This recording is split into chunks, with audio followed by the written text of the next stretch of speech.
గండి Maisamma site update. Almost ఈ సైట్కి వచ్చి మేము 3 వీక్స్ అయిపోయింది. ఈ 3 వీక్స్లో బిల్డర్ మొత్తం ఫ్లోరింగ్ అంతా కంప్లీట్ చేశాడు. కిచెన్లో టైల్స్ ఏరియా అంతా అయిపోయింది. ప్లంబింగ్ కూడా ఆల్మోస్ట్ 90% క్లోజ్ అయిపోయింది. ట్యాప్స్ ఏవో బిగించేది ఉంది. ఈ 3 వీక్స్లో మేము ఒక 1 వీక్ గ్యాప్ తీసేసుకొని ఆ నెక్స్ట్ 2 వీక్స్లో ఫాల్ సీలింగ్ మొత్తం కంప్లీట్ చేసాం. ఇక్కడ కస్టమర్ రిక్వైర్మెంట్ ఏంటంటే కిచెన్లో మాత్రం ఫాల్ సీలింగ్ వద్దన్నారు. ఎందుకు అంటే రీసెంట్గా కొన్ని యూట్యూబ్లో వీడియోస్ చూశాను, ఫాల్ సీలింగ్ బ్రేక్ అయి పడిపోతుంది, వద్దు అంటే సరే అని చెప్పి 2 బెడ్రూమ్స్కి హాల్స్కి ఉన్న ప్లేస్ని ఎక్కువ హడావిడి చేయకుండా సింపుల్ డిజైన్స్తో ఫాల్ సీలింగ్ చేసాం. దానిపైన పుట్టి పెట్టాం. పుట్టి మనం ఇక్కడ ఎప్పుడు వాడేదే బిర్లా పుట్టి వాడతాం, లేదా జెక్క పుట్టి వాడతాం.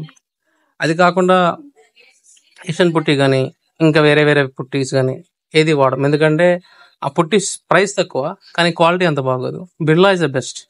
ఐదర్ వద్దనుకుంటే జేకే ఇస్ ద బెస్ట్. ఈ పుట్టి బ్రాండ్లో ఈ రెండింటిని మించింది ఇంకోటి లేదు.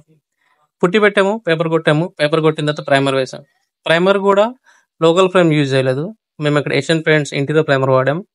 దీనివల్ల 2 థింగ్స్ ఏంటంటే, ఒకటి ఏరియా వస్తుంది, 2 బ్రైటింగ్ వస్తుంది, మూడోది నెక్స్ట్ వేసే కలర్ ఏదైనా సరే యాజ్ ఇట్ ఈజ్ అలా వస్తుంది. షేడ్ గార్డ్లో చూసిన కలర్ మాత్రమే వస్తుంది.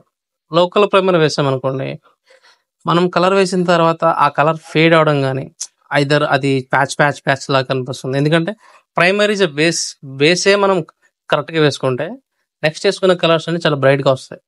సో ట్రాక్టర్ మెషిన్ వేసామా, ట్రాక్టర్ స్పార్క్ వేసామా, ప్రీమియం వేసామా, అది సెకండరీ, కానీ ప్రైమరీ ఇస్ ఇంపార్టెంట్.